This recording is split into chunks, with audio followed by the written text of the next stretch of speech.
एक टाइम पूरा खत्म। बताइए लेक्चर नंबर कितना है बच्चे? तो ये क्लास 10 है ना, यहाँ पे सब लिखा हुआ है class 10 acid base and salt chemistry का ये दूसरा चैप्टर था। और पार्ट नंबर 12 है कि 13? पार्ट नंबर इसका 13 है, इसका पार्ट 13, ठीक है, पार्ट 13 है। तो चलिए हम लोग विरंजक चूर्ण के बारे में पिछले क्लास में देखा था। विरंजक चूर्ण का फॉर्मूला ये होता है, ठीक है ना। विरंजक चूर्ण का फॉर्मूला ये होता है CaOH होल ट्वाइस। कहाँ गए? ये होता है, ये कहाँ होता है? ये तो कैल्शियम हाइड्रोक्साइड है। बुझा हुआ चूना कि बिना बुझा हुआ चूना? तो ये बुझा हुआ चूना का है ना। अब बुझा हुआ चूना और बिना बुझा हुआ चूना में कभी परेशानी। मैं जब बीपीएससी दे रहा था ये क्वेश्चन आया था, ठीक है, और लगभग 70% स्टूडेंट गलती ही बनाए थे, हम भी उनमें थे, ठीक है, गलती बनाने में। कारण क्या था, है ना, इतना ध्यान ही नहीं गया। अरे गया ध्यान किस पर? कैल्शियम हाइड्रोक्साइड और कैल्शियम ऑक्साइड पर, ठीक है ना। तो याद रखेंगे ये चीज। ये क्या हो गया? बिना बुझा हुआ चूने पर जब क्लोरीन गैस प्रवाहित की जाती है तो क्या बनता है?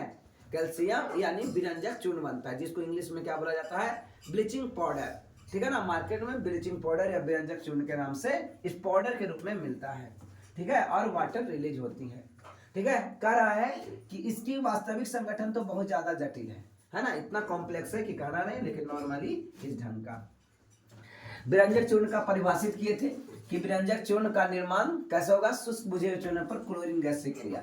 ये आप लिख दोगे, ये तो हो गया पूरा, है ना। क्या हो गया कि शुष्क बुझा हुआ चूर्ण यानी CaOH होल ट्वाइस, यही था ना।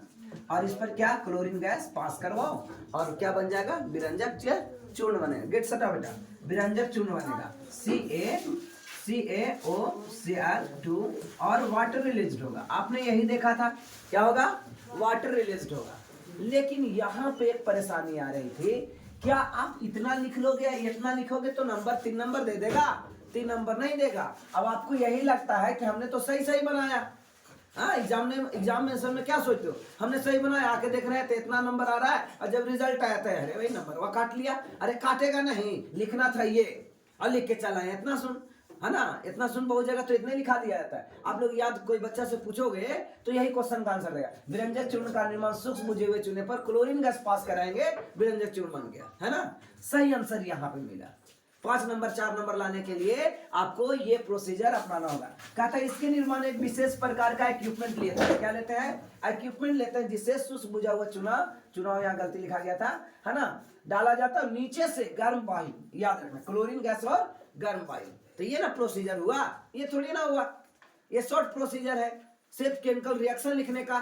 और उसके बाद अवशोषित कर लिया जाता है, फिर विरंजक चूर्ण बदल जाता है, सॉरी, बुझा हुआ चूना किसमें बदल जाता है? विरंजक चूर्ण में बदल जाता है। ये पिछले क्लास में हमने देखा। विरंजक चूर्ण का उपयोग देखा, इसका उपयोग सूती वस्त्र उद्योग में, लीलन के विरंजन में, विरंजन मतलब उसका कलरिंग में, विरंजन मतलब उसका कलरिंग में, कलर करने में, ठीक है, कागज की फैक्ट्रियों में, लकड़ी के मज्जा बनाने में, लॉन्ड्री यानी कपड़ा साफ करने के लिए विरंजक चूर्ण का इस्तेमाल, और उपापचायक के रूप में भी, है ना, रासायनिक उद्योगों में उपापचायक के रूप में भी इसका इस्तेमाल किया जाता है। पीने वाले जल को जीवाणुओं से मुक्त करने के लिए ये बहुत इंपॉर्टेंट है ना, कि पीने वाला जहां जल है, खराब जल है, उसमें शुद्ध करने के लिए उसमें क्या डाल दो?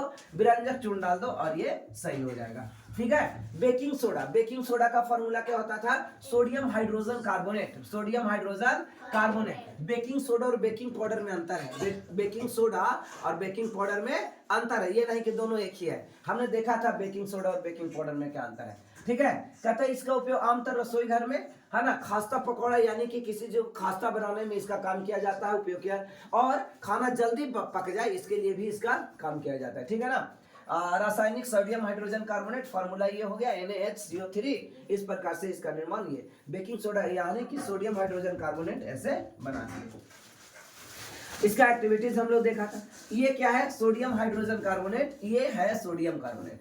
क्या मिला था? ये वाला आपको रिएक्शन याद रखना है। कैसे क्या करेंगे कि जब बेकिंग सोडा पर, किस पर? Baking soda, sodium hydrogen carbonate को गर्म किया जाएगा तो सोडियम कार्बोनेट, जल और कार्बन डाइऑक्साइड, ये डायरेक्ट एग्जाम में क्वेश्चन भरने के लिए आ सकता है, फिल इन द ब्लैंक्स के रूप में भी आ सकता है, या निम्नलिखित में कौन सा प्रोडक्ट बनेगा, या फिल इन द ब्लैंक्स है और नीचे ऑप्शन दे दिया, कार्बन डाइऑक्साइड, वाटर या हाइड्रोजन गैस, समथिंग समथिंग कुछ भी, ठीक है ना। आइए तो यहाँ तक कि हमने कल बेकिंग सोडा का हमने बेकिंग पाउडर बनाने में भी इसका इस्तेमाल होता है, कैसे बनता है उसके बारे में दे दिया। जब बेकिंग सोडा को टार्टरिक अम्ल, जैसे टार्टरिक अम्ल किसमें इसका सोर्स है, इमली, क्या है सोर्स, इमली, ठीक है ना, टार्टरिक अम्ल यानी इमली, टार्टरिक अम्ल यानी इमली के मंद खाद्य अम्ल के साथ बेकिंग पाउडर को निर्माण, ठीक है।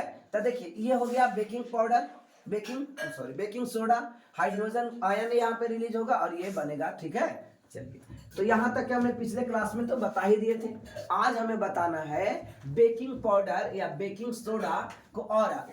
कहता है इस अभिक्रिया से उत्पन्न कार्बन डाइऑक्साइड, अभिक्रिया क्या क्या बना था याद करो। एक था NaHCO3, है ना, यहाँ पे हाइड्रोजन आयन था, क्या था, हाइड्रोजन आयन, और क्या मिला, तो CO2 और H2O और इधर पाउडर भी मिला था, ठीक है। कहता है कि इस अभिक्रिया से उत्पन्न कार्बन डाइऑक्साइड, यहां से कार्बन डाइऑक्साइड क्या हुआ, समझ मत आ रहा है, ए लड़का चेहरा नीचे कैसे आता है यार, आप लोग कंसंट्रेशन का नहीं बनता है। अगर हम भी ऐसे पढ़ाने लगे तो, जैसे आप लोग कभी हमने देख लेते थे, हाँ हम भी कभी ऐसे देखे और कभी ऐसे देखे, तुम लोग ध्यान नहीं दे, कैसा लगेगा, तो ऐसा हमारा भी लगता है, ठीक है ना, कि बच्चे कैसे होते हैं, नहीं समझ में आना है तो ये कोई दिक्कत नहीं है, खाली टकटकी लगा के देखोगे ना तो भी चीजें समझ में आने लगी, प्रोसेस होता है ये, कोशिश करोगे तब तो कार्बन डाइऑक्साइड के कारण पाव, रोटी या केक में खमीर, यानी खमीर होना मतलब, खमीर उठना मतलब, फफोले पड़ना मतलब फूल जाना, ठीक है, फूलने के लिए, और जो चीज फूला हुआ रहेगा तब वो खास्ता रहेगा, और नहीं फूलेगा तो उतना ज्यादा खास्ता नहीं होगा। एग्जाम्पल, एक फुल्की रहता है निमकी जैसा, छोट पतली देखे होंगे, है ना, वो इतने पतला बेलता है और खिल करके इतना हो जाता है, देखते हो, तो उसमें बेकिंग सोडा मिलाया हुआ है, इसलिए डालो और एक बार कटा करो सब चुरचुरा हो जाएगा, ऐसे हाथ से भी रखो सब चुरचुरा। लेकिन निमकी एक वो रहता है उतना खास्ता नहीं रहेगा, चपाइल रहता है ना, अब क्या उसको चुरचुर हो जाएगा, वो बात समझ में आ रहा है। तो ये इस घटना को खमीर उठना कहते हैं, हम लोग कहते हैं फूल जाना या फफोले पड़ जाना, ठीक है, यहाँ क्या है, खमीर, ठीक है। अब देखो केक या पाव रोटी को एकदम प्रेस करो एकदम पूरा चपा जाएगा, तो ये खमीर मोल्ड्स के कारण ऐसा होता है, ठीक है ना। तो ये उभर या उभर जाता है, अब फूल माने फ्लावर नहीं, है ना, बड़ा हो जाता है, एक्सपेंशन उसमें आ जाता है, इससे मुलायम और स्पंजी हो जाता है। स्पंजी मतलब हमने अमीबा के केस में स्पंजी पढ़ाया था, क्या अमीबा क्या करो, अमीबा को चापोगे तो दम पूरा चापो, जैसे शैवाल ले लो, नदी से शैवाल उठाओ, ठीक है, शैवाल मतलब सेवार बोलते हैं ना, हरा हरा अलगी, तो अलगी को ले लीजिए और ऐसे करके चापिएगा तो दम पूरा चपा जाएगा, ठीक है।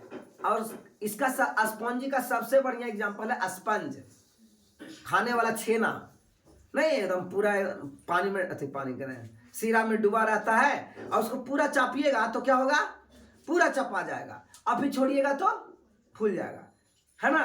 तो इस घटना को स्पंजी कहा जाता है, क्या कहा जाता है, स्पंजी, और लोगों ने उसका स्पंज नाम में रख दिया, है ना, it is a part of छेना, वो छेना का ही एक हिस्सा है, और उसको नाम क्या रख दिया लोग, स्पंज। तो इससे क्या होता है, ये कार्बन डाइऑक्साइड के कारण, किसके कारण, कार्बन डाइऑक्साइड के कारण ये मुलायम और स्पंजी हो जाता है, किसके कारण, कार्बन डाइऑक्साइड के कारण मुलायम और स्पंजी हो जाता है। आइए, सोडियम हाइड्रोजन कार्बोनेट भी एंटीसिड का एक संगठक है, क्षारीय होने के कारण पेट में अम्ल की अधिकता को उदासीन करने में राहत पहुंचाता है ना।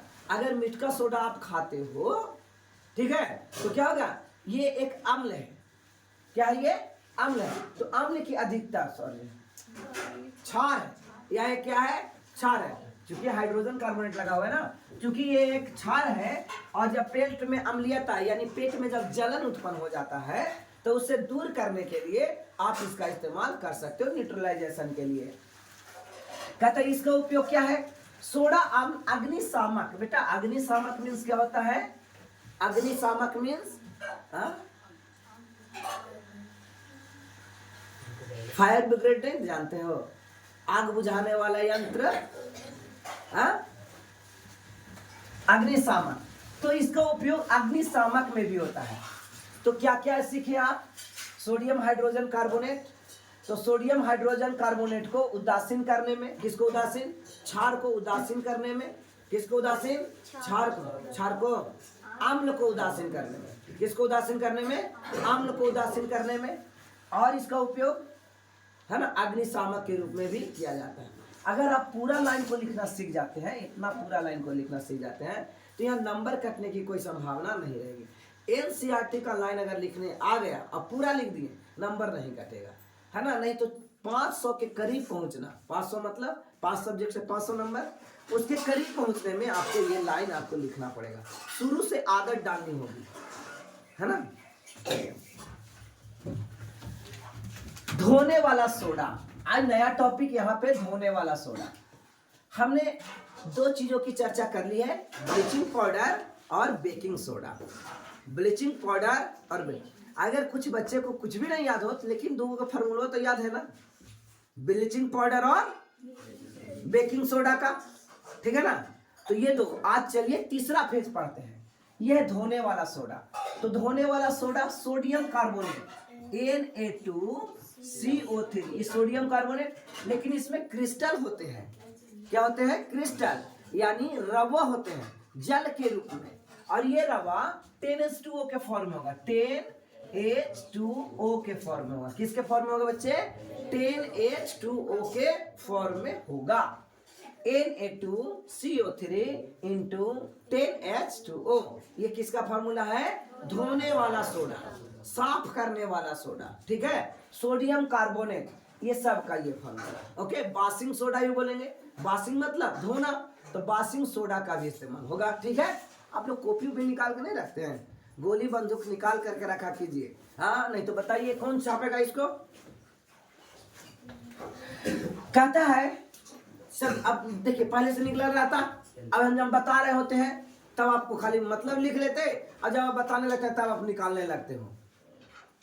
और ये चीज हम पहली बार नहीं बोले हैं, हमेशा हेडिंग लगा के एकदम कॉपी तैयार रखिए, कौन चीज का है, कौन सा चैप्टर का है, ठीक है। कहता है sodium carbonate, sodium carbonate, sodium carbonate का फॉर्मूला क्या होगा? Na2CO3, Na2C। लड़की छोटी छोटी बच्ची आ गया, है ना, इतने वो ये है, अब पीछे बैठती है। Na2CO3, सोडियम कार्बोनेट का फॉर्मूला क्या हो गया? Na2CO3, ठीक है। इसको धोने वाला सोडा बोलते हैं, क्या बोलेंगे? धोने वाला सोडा, बासिंग सोडा, धोने वाला सोडा या बासिंग सोडा, याद रहेगा। धोने वाला सोडा सोडियम कार्बोनेट या फिर बासिंग सोडा, है ना। क्या हो जाएगा? Na2CO3, याद हो गया, Na2CO3, ठीक है। कितने लोग को याद हो गया? हाथ उठाइए एक बार, सबको याद नहीं हुआ? सिमरन खड़ी हो, बोलो।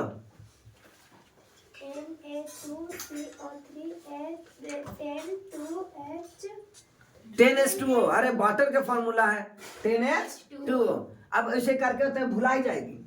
बैठो, सिट डाउन। और कौन बोल सकते हैं? इधर इधर, हाँ बोलो। हाँ, Na2HO3, बैठो, बोलो। Na2CO3 into 10H2O, Na2CO3 into 10H2O, Na2CO3 into 10H2O, है ना। Na2CO3 into 10H2O, ये हो गया किसका? कहता है इसे सोडियम क्लोराइड से, कैसे इसको बनाएंगे भाई?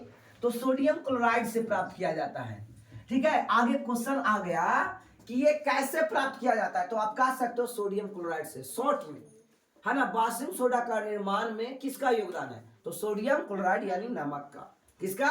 नमक का। कहता है नमक से प्राप्त किया जाता है सोडियम क्लोराइड। आप ऊपर देख चुके हैं कि बेकिंग सोडा को गर्म करके भी सोडियम कार्बोनेट को प्राप्त करते हैं, था ना। जब बेकिंग सोडा को गर्म किए थे तो सोडियम कार्बोनेट, जल और कार्बन डाइऑक्साइड उत्पन्न हुआ था, याद आ रहा है? हाँ? तो इस प्रकार से आपको क्या करना है, यहाँ पे सोडियम कार्बोनेट पुनः क्रिस्टलीकरण, क्रिस्टल अभी बताया था ना, क्रिस्टल के रूप में यानी वाटर के फॉर्म में, रवा, क्रिस्टल को हिंदी में बोलते हैं रवा, जो वाटर के रूप में 5H2O, 10H2O, 7H2O ऐसे रहता है ना, उसी को रवा बोला जाता है। क्या बोलेंगे? रवा, ठीक है। तो पुनः क्रिस्टलीकरण, सोडियम कार्बोनेट के पुनः क्रिस्टलीकरण कर से धोने का सोडा प्राप्त करते हैं। तो इस प्रकार से ये क्या हो गया, सोडियम कार्बोनेट। तो सोडियम कार्बोनेट कहां से आया, सोडियम क्लोराइड के साथ Na2CO3। अभी हम लोग लाया था सोडियम हाइड्रोजन कार्बोनेट यानी बेकिंग सोडा से इसे प्राप्त किया था। कहां से प्राप्त किया, बेकिंग सोडा से। और बेकिंग सोडा कैसे प्राप्त होता है, कैल्शियम हाइड्रोक्साइड को जल के साथ और कार्बन डाइऑक्साइड, ठीक है ना। अरे यहाँ पे देखिए, तो ये बेकिंग, यहां से आपने ये प्राप्त कर लिया, वाटर के साथ रिएक्शन कर दो तो ये क्रिस्टलीकरण हो जाता है, क्रिस्टलाइजेशन हो जाता है, और यहाँ पे हमें प्राप्त हो गया कौन, धोने वाला सोडा। 10H2O क्या दर्शाता है, यह Na2CO3 को आर्द्र बनाता है। आर्द्र मतलब ह्यूमिड, नहीं पानी की मात्रा कितना बार, ये ज्योग्राफी में भी ये टर्म पढ़ाया था, ह्यूमिड आर्द्र, 9th क्लास वाला में, ठीक है ना। तो ह्यूमिड आर्द्र बनाता है। हम इसका जवाब अगले भाग में पढ़ेंगे, यानी और आगे पढ़ेंगे क्रिस्टलीकरण के बारे में। सोडियम कार्बोनेट एवं सोडियम हाइड्रोक्साइड कई औद्योगिक प्रक्रिया द्वारा भी इसका उपयोग किया जाता है।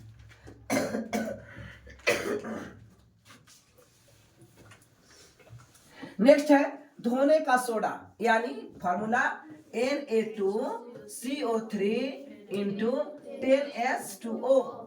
देखिए बच्चे, याद करने का सबसे साधारण तरीका है, जितना बार आप इसको लिखेंगे, जब भी आए सोडियम मतलब धोने वाला सोडा, एक बार फॉर्मूला लिख दो, यानी आपका रिवीजन हो गया।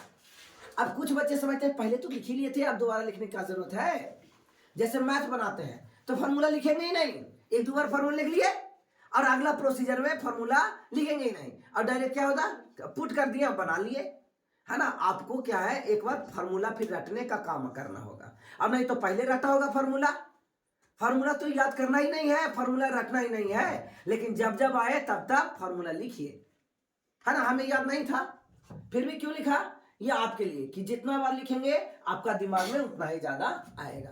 10H2O किसके फॉर्म में, क्रिस्टल के फॉर्म में, रवा के फॉर्म में, है ना।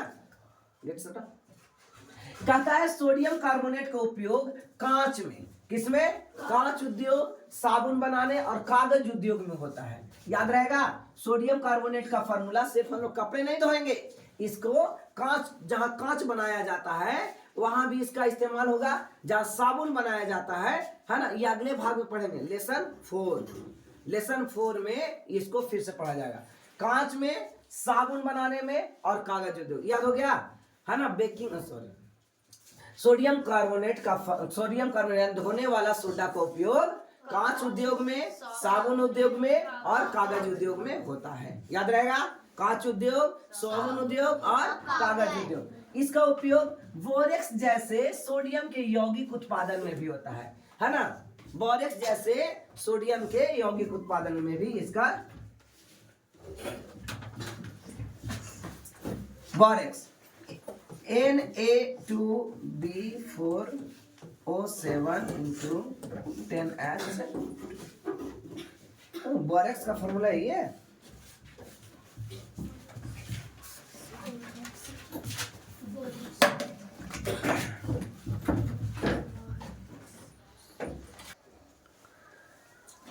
है ना, ये है बोरेक्स। क्या ये, बोरेक्स।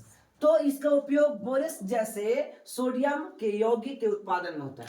अब जब आप एग्जाम में क्वेश्चन लिखो, मार्क्स कैसे बनता है ज्यादा, एग्जामिनर जो चेक करता है, एग्जाम मतलब चेक करने वाला, वो क्या देखता है, आपने बोरेक्स हिंदी में लिखा और क्वेश्चन में इसका फॉर्मूला भी लिख लिया, अगर उसको याद नहीं रहेगा ना तो चेक करेगा इंटरनेट से, जैसे हमने अभी कैसे चेक करा, ऐसा ही इंटरनेट से वो भी चेक करेगा। अब पता है, जब देखेगा कि एकदम राइट है, अब उसको समझ में आएगा, अब आपका कॉपी बहुत तीक्ष्णता के साथ चेक किया जाएगा, समझ में आया ना, एकदम अच्छा चेक करेगा और नंबर काटने की कोशिश नहीं करेगा। क्योंकि क्या है, सारे बच्चे अगर ये बोरेक्स लिखे होंगे 3 नंबर को, तो उसको भी 3 नंबर दिया होगी नहीं, ये 3 आपको 4 पॉइंट है और 3 मार्क्स का ये क्वेश्चन है, ठीक है ना। 3 मार्क्स का ये क्वेश्चन अगर है, समझ में आ रहा है, 3 मार्क्स का ये क्वेश्चन है, 4 पॉइंट, आपने भी 4 पॉइंट लिखा और अगले स्टूडेंट ने भी 4 पॉइंट लिखा। एक स्टूडेंट ने बोरेक्स की जगह पर यही लिखा, है ना।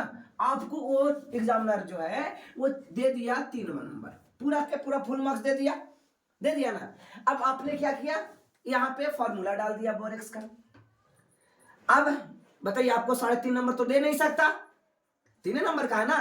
अब क्या होगा, ये क्वेश्चन चेक करने वाले को एकदम दिमाग में फोकस बना रहेगा कि अब जहां एक आध जगह गलती रहेगा ना, जैसे 2.5 नंबर मिलना चाहिए था अगला क्वेश्चन में, थोड़ा सा गलती कर दिए तो उसमें आपको आधा नंबर नहीं काटेगा, वहां पे मैनेज कर देगा। समझ में आया। तो इस ढंग से भी कॉपी चेक किया जाता है, ठीक है। तो ये जितना अच्छा से लिख पाइए उतना ज्यादा बेटर है। इसका उपयोग बोरेक्स जैसे सोडियम यौगिक बनाने में, बोरेक्स का फार्मूला Na2B4O7 × 10H2O होता है, ठीक है ना। ये किसका फार्मूला है बच्चे, बोरेक्स का।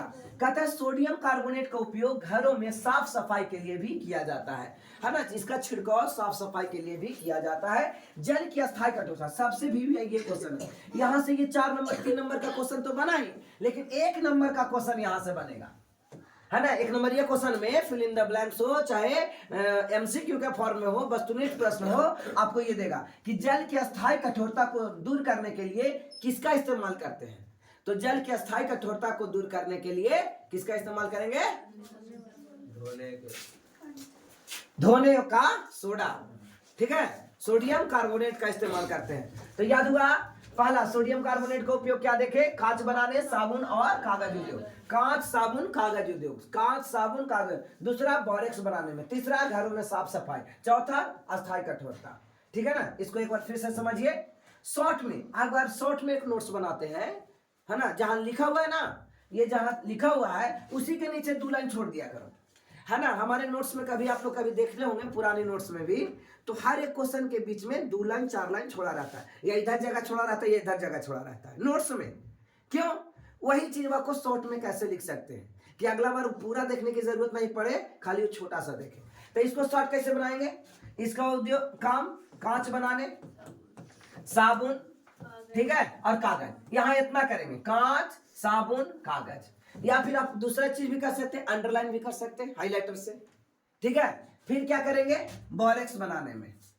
किसको बनाने में, बोरेक्स। तीसरा क्या हो गया, घरों के साफ सफाई, घरों के साफ सफाई। और चौथा क्या हो गया, जल की अस्थायी कठोरता। हो गया क्लियर। यहां से आपको तुरंत याद हो जाएगा, कांच बनाने, साबुन कागज उद्योग में। फिर क्या था, बोरेक्स बनाने, घरों को साफ सफाई करने में, और जल की अस्थायी कठोरता हटाने। कितने बच्चों को याद हो गया, हाथ उठाइए, खड़ी हो, बोलो।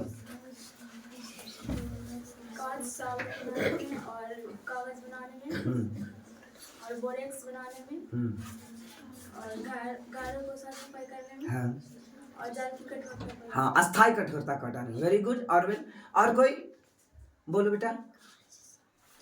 कांच साबुन कागज को उपयोग करने में, और फिर बोरेक्स को अति करने में, हाँ, घरों की साफ सफाई, और फिर जल की कठोरता। हाँ, अस्थायी कठोरता। Very good, well. और कोई, हाँ बोलो।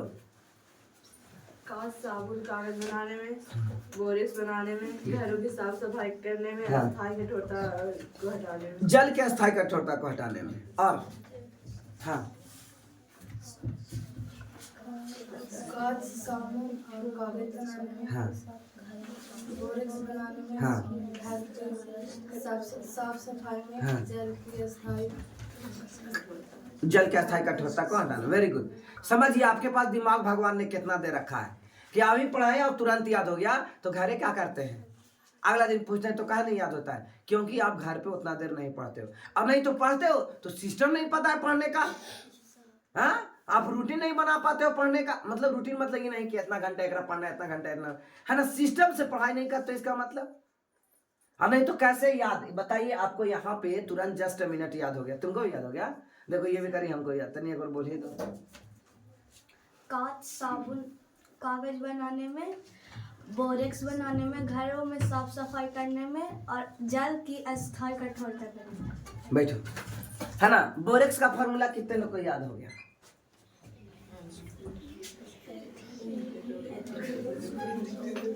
Hand down. तुम बोलो पीछे, यू, यस,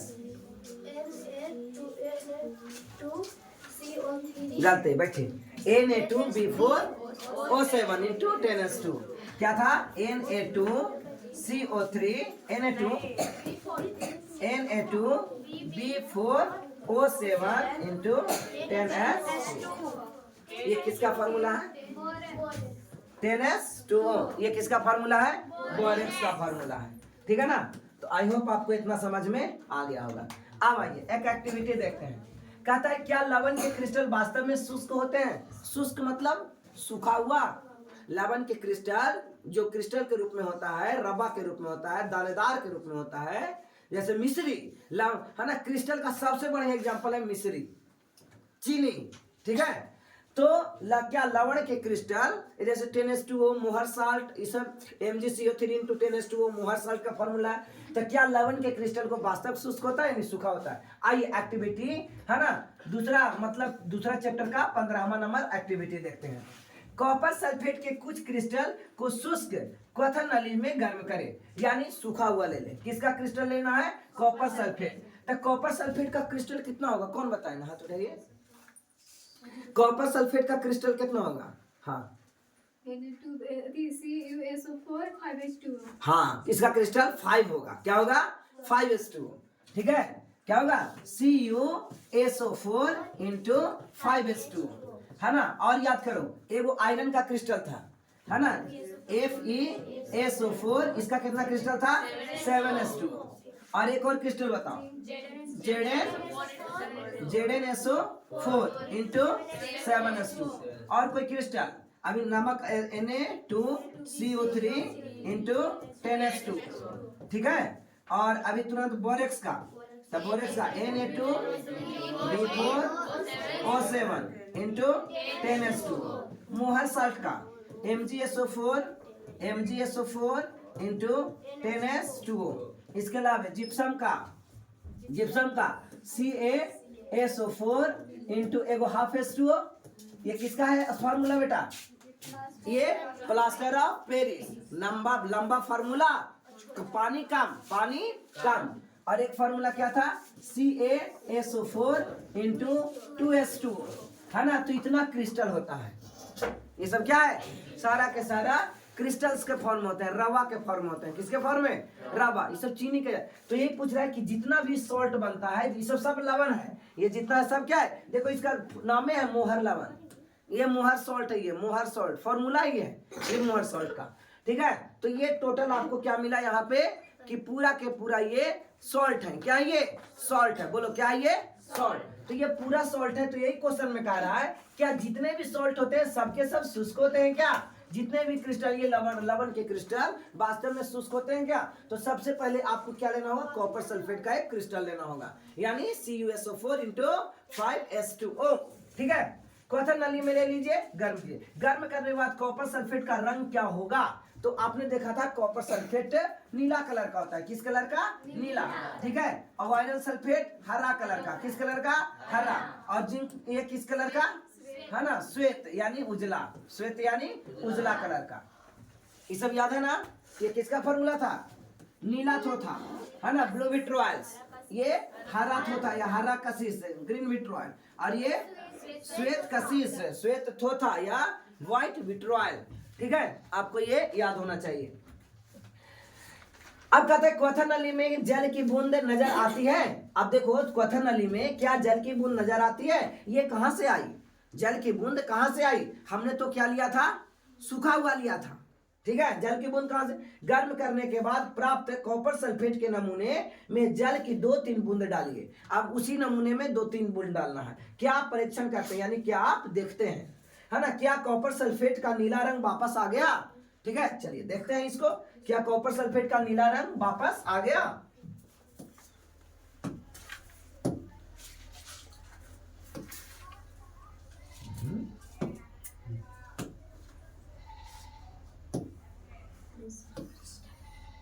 आइए तो इस प्रकार से आपको एक टेस्ट ट्यूब लेना है।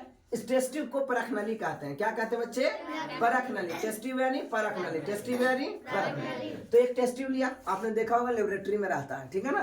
प्राइवेट स्कूल में नहीं मिलेगा सरकारी स्कूल में मिल जाएगा। ठीक है। तो एक टेस्ट ट्यूब को पकड़ने के लिए एक चिमटा लेंगे, ये क्या लेंगे, एक चिमटा लेंगे, ये टेस्ट ट्यूब को पकड़ने के लिए। अभी तो पकड़ रहा है हाथ से, ठीक है ना। ये क्वाथर नली है यानी टेस्ट ट्यूब है, जल की बूंद डालना है ना, यहाँ जल की बूंद नजर आ रहा है। और कॉपर सल्फेट के क्रिस्टल था, ये रवा था, कॉपर सल्फेट के क्या था, ये रवा था, और इसके हेल्प से ये गर्म कर रहे थे, ठीक है ना। अब देखते हैं शुष्क दिखने वाले यानी सूखा लिए थे ना कॉपर सल्फेट, CuSO4 × 10⁵H2O, ये सूखा लिए थे, शुष्क लिए थे, ठीक है। कॉपर सल्फेट क्रिस्टलों से क्रिस्टलन का जल होता है जब हम क्रिस्टल को गर्म करते हैं। क्या करते हैं, गर्म करते हैं। यह जल हट जाता है और लवण का रंग सफेद हो जाता है। जो कॉपर सल्फेट नीला था वो कैसा हो जाता है, सफेद हो जाता है। गर्म करने के बाद कॉपर सल्फेट सफेद हो जाएगा, याद रखिएगा। यानी ये पॉइंट बन गया है ना। ये आगे आने वाले एग्जाम में मैं जो पढ़ा रहा हूँ ये शायद 10 नहीं है ना, आप कोई एग्जाम के इसके यूज कर सकते हैं, ठीक है। कभी कभी रिवर्सिबल प्रोसेस भी चल जाता है, 9 में भी आ जाता है, ठीक है ना। तो लवण का रंग कैसा था, पहले नीला था, अब कब कैसा हो गया, सफेद हो गया। अब कैसा हो गया, सफेद हो गया। यदि आप क्रिस्टल में पुनः जल से भिंगा देते हैं यानी क्रिस्टल को फिर से जल डालें तो क्या देखेंगे कि तो क्रिस्टल का नीला रंग वापस आ जाता है, यानी ये सही है। क्रिस्टल का नीला रंग क्या हो जाता है, वापस आ जाता है, यानी जैसा था वैसा। सबसे पहले क्या किया, कॉपर सल्फेट का, कॉपर से विलयन नहीं इस बार लिया, कॉपर सल्फेट का शुष्क लिया, ठीक है, यानी क्रिस्टल लिया। अब जब कहेंगे कॉपर सल्फेट का विलयन मतलब कॉपर सल्फेट में पानी डाल के बनाया हुआ है। कहेंगे कॉपर सल्फेट का क्रिस्टल लेना मतलब सूखा हुआ है, हिला दी, ठीक है। कॉपर सल्फेट कैसा होगा बच्चे, शुष्क लेना, शुष्क मतलब कैसा लेंगे, क्रिस्टल लेंगे, है ना। और कॉपर सल्फेट का विलयन क्या आएगा, तो पानी डाल के, ठीक है। अब जब क्रिस्टल लेंगे तो उसका कलर क्या रहेगा, नीला, और जब गर्म करेंगे तो और फिर से पानी डाल देंगे तो नीला हो जाएगा, ठीक है। अब आइए, लवण का एक सूत्र इकाई में जल की मतलब एक सूत्र इकाई मतलब एक निश्चित इकाई में जल की अणु की संख्या को क्रिस्टल को जल कहते हैं, है ना। एक बार फिर से देखिए, ये क्या है, कहता है लवण के, यानी लवण क्या है, NaCl लवण है, ये सब लवण है, मोहर लवण है ना, सोडियम बाइकार्बोनेट, ये सब लवण है। एक सूत्र इकाई में यानी उसके यूनिट में जल की निश्चित अणुओं की संख्या को, जल की निश्चित अणु जैसे 5H2O, 7H2O, 10H2O था ना ये, तो ये निश्चित जल की अणुओं की संख्या को क्रिस्टलन का जल कहा जाता है। तो क्रिस्टलन यानी इतना के पॉइंट में है और इधर जो लगा हुआ है ये इसका क्रिस्टलीकरण हो गया और ये वाला जल हो गया H2O, समझ ना। तो क्रिस्टलन का जल कहते हैं, ये आप नोट कर लेंगे कि क्रिस्टलन का जल किसे कहते हैं, ठीक है। जब वीडियो देखिएगा तो इसको आप नोट कर लीजिएगा, क्रिस्टलन का जल किसे कहते हैं। और नहीं तो इसका PDF भी आज भेजेंगे, ठीक है, उसके थ्रू भी आप चेक कर ले सकते हो। कॉपर सल्फेट के एक सूत्र इकाई में जल के पांच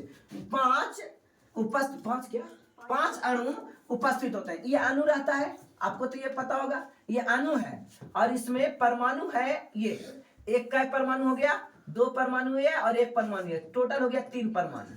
और ये कितना है, एक अणु है, अणु कितना, एक। जैसे बेटा H2SO4, ये क्या है, सल्फ्यूरिक एसिड है, ये क्या है, सल्फ्यूरिक एसिड है। अब सल्फ्यूरिक एसिड में हाइड्रोजन के दो परमाणु है, हाइड्रोजन के कितने परमाणु, 2 परमाणु। सल्फर के कितने परमाणु, 1 परमाणु। और ऑक्सीजन के कितने परमाणु, 4। अब कौन क्लास के बच्चा के समझ में नहीं आएगा, नहीं समझे, किसको नहीं समझ में, क्या अब नया पूछ दे तो नहीं बता देगा। कॉपर के कितना परमाणु, 1 परमाणु, कॉपर के 1 परमाणु, सल्फर के 1 परमाणु, ऑक्सीजन के 4 परमाणु। अब यहाँ अणु, इसमें क्या करो कि जैसे H2O लिखा था, एक बार फिर से बताइए, हाइड्रोजन के कितने परमाणु, 2 परमाणु, ऑक्सीजन के 1 परमाणु, टोटल परमाणु कितना, 3। अब इसमें अणु है 1, यहाँ जितना लगा रहेगा वो अणु रहता है, यानी कि ये जल कै गो है, 1 है, यानी अणु हो गया 1। अब मान लिया जाए कभी ना कभी अगर ऐसा बना हो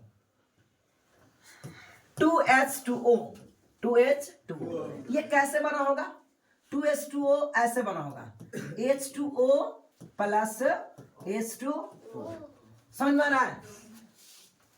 अब बताइए, ये कहेंगे वाटर के कितने अणु? 2 अणु। कितने अणु? 2 अणु। ये वाटर के 1 अणु, वाटर के 1 अणु।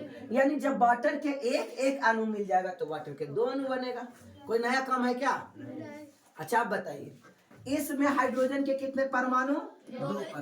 इसमें ऑक्सीजन के कितने परमाणु? 1। टोटल क्या परमाणु? 3 परमाणु। इसमें 2 परमाणु, इसमें 1 परमाणु। टोटल कितने परमाणु? 3 परमाणु। टोटल कितने परमाणु? 6 परमाणु। तो आप जानते हो केमिकल रिएक्शन में रिएक्टेंट और प्रोडक्ट बराबर होता है ना? 9th क्लास में पढ़े होंगे द्रव्यमान संरक्षण का सिद्धांत, है ना?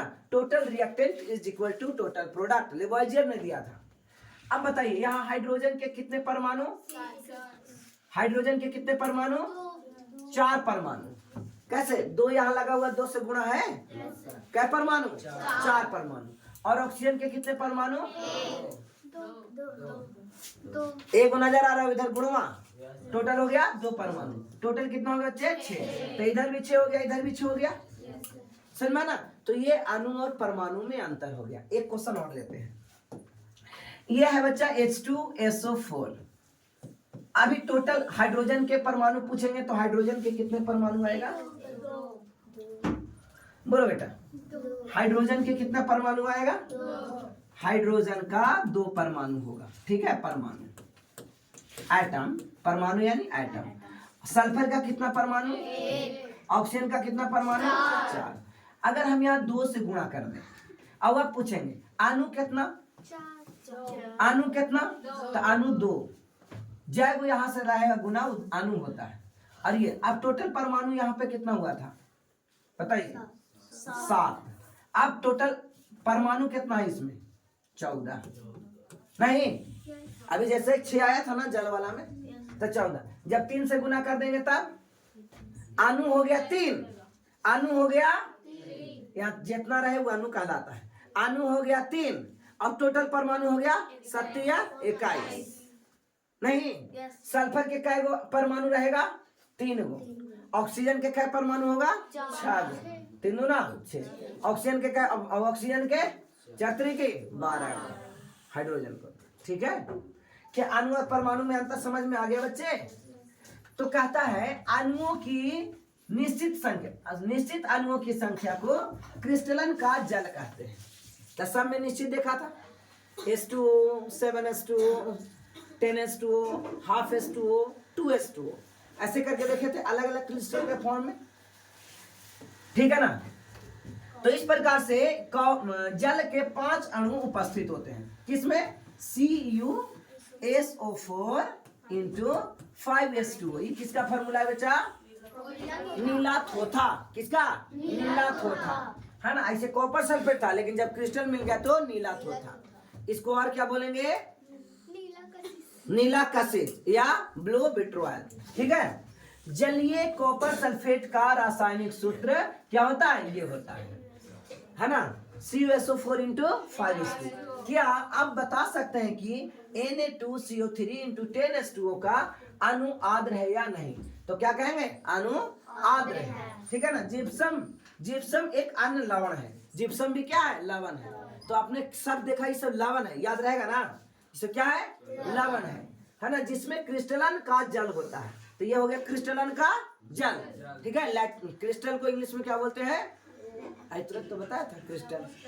हिंदी में रवा कहते हैं, सब इंग्लिश में लिख दिया, है ना? क्रिस्टलन कहते हैं इसमें क्रिस्टलन के जल के 2 अणु होते हैं। किसमें? देखो इसी। ठीक है, जल के कितने अणु हैं? 2 अणु हैं। कितने हैं? 2 अणु हैं। ठीक है ना? आइए अब हम लवण का उपयोग पर ध्यान देते हैं। चलिए ध्यान देते हैं। 7 बज गया क्या? हाँ। अगला है प्लास्टर ऑफ पेरिस। अब लगता है कि हमें कल ही करना पड़ेगा। ठीक है ना? तो अब कल 14वां लेक्चर के लिए आप लोग तैयार रहिएगा।